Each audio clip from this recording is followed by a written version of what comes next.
ሰው እንዳትናደድ፣ ከህይወት በሚወጣ ሰው እንዳትናደድ። ይሄድ ከፈለገ ይሄድ። ሲመጣ ምን አመጣ? ሲሄድ ምን ያጎላል? እንዳትናደድ። ሲመጣ ህይወት ያመጣ፣ ሲሄድም መንፈሱን የላከ ለኔ ህይወት በጣም መሰረታዊ የሆነው እግዚአብሔር ነው የሚል ሰው አሜን ይበል። እግዚአብሔር ነው የሚል ሰው አሜን ይበል። ስለዚህ ከእጅግ ላይ በሄደ ነገር እንዳትበሳጭ። ማን በመምጣቱ ምን አምጥቶ ነው በመሄዱ ምንም ያጎለው? ማን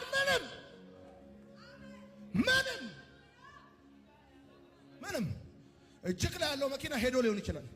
መጥቶ ምን አመጣ? መጥቶ ትናንት ከምትኖረው ኑሮ ምን የተለየ ነገር ባንተ ህይወት ላይ ጨምሯል? ምንም ከስም በስተቀር ወርቅ፣ ብር፣ ልብስ፣ ህይወት፣ ጓደኛ ምናምን የፈለከው ጉዳይ እነዚህ ነገሮች በጠቅላላ መጥተዋል። ያመጡት ነገር የለም።